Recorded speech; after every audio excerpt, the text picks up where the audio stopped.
Hello mga kababayan, mapagpalang araw po sa inyong lahat. Ako po si Jackie, OFW dito sa Taiwan.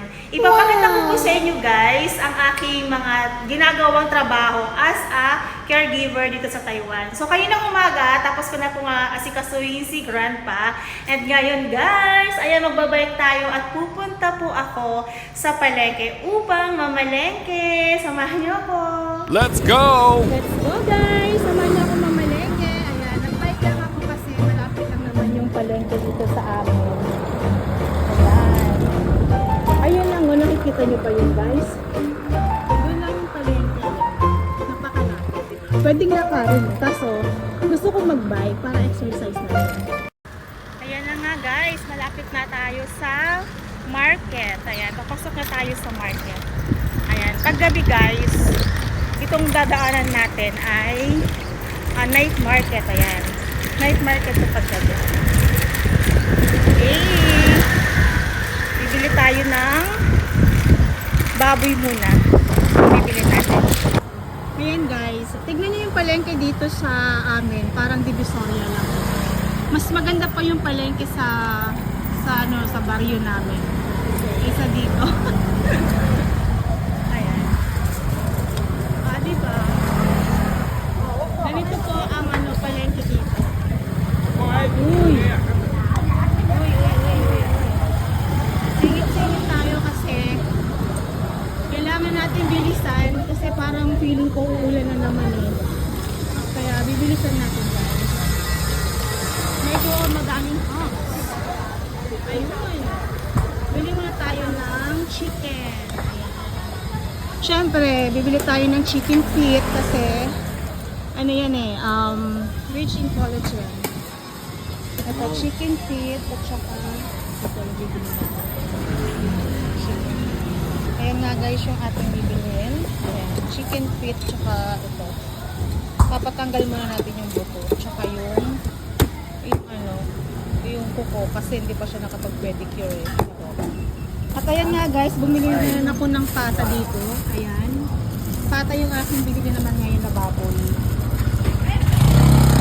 At ngayon nga guys, ayan bibili naman ako ng sibuyas at bawang. Ayan. Ganito yung binibili kong sibuyas kasi mabango siya. Gustong gusto ko siya. Ayan, ganito. Kusaw? Chusu. Ayan, 90 NT. Ang bayad ng aking nakuha. Ito guys, at dito muna ako sa mas mura konti kay kuya. Ayan. Ito yung aking suki. Ayan, suki pala niya. Ayan, bibili tayo ng talbos ng kamote. Bibili tayo ng okra. Ayan. At saka wala siyang polio, kaya siguro ito muna bibili natin.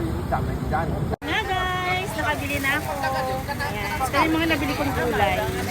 Yung tinuro ko kanina. Ayan, bibili tayo ng gulay sa iba namang tendera. At ito nga guys, bumili ulit ako ng gulay dito. Ayan. Ang binili ko ay broccoli, tapos bumili din ako ng mais, tsaka itong alokbati. Ayan, masarap yan. Ayan, ito yung mga binili ko ngayon guys. Dinagdagan ko yung aking. Ay, ito pa pala. Squash. Tama ba? Ayan muna ngayon ang aking gulay. Ito lang. Bibili tayo ng itlog. Ayan guys, nandito naman ako sa itlugan. Ayan, itlugan.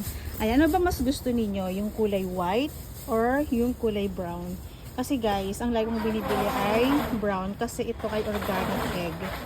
Ayan, mas masarap ang organic egg, mas masustansya. So ito yung lagi kong binibili. Ayan, pili muna tayo ng organic egg. Masustansya kasi ito kaysa sa white. Diba?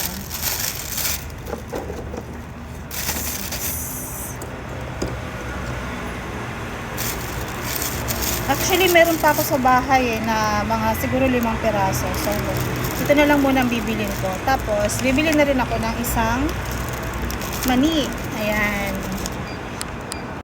Ayan nga guys, tapos na tayong mamalengke. Ayan, pauwi na tayo. Abangan nyo na lang guys yung pagdating ko sa bahay. medyo, ayan, medyo masikip yung saan tayo dadaan para iwas tayo sa traffic. Traffic? Wala naman traffic. Maraming tao talaga. Ayun guys, abangan nyo na lang mamaya pag uwi ko. Bye! Finally, nakauwi na rin ako. Grabe, sobrang init sa labas. Pawis na pawis ako. Ayan, at ito na nga yung aking mga napamili guys. O diba, ang dami. Ayusin ko muna to, lalagay ko sa ref. And then, yun lamang ang aking mapiplex sa inyo for today's video. Thank you for watching guys. Bye!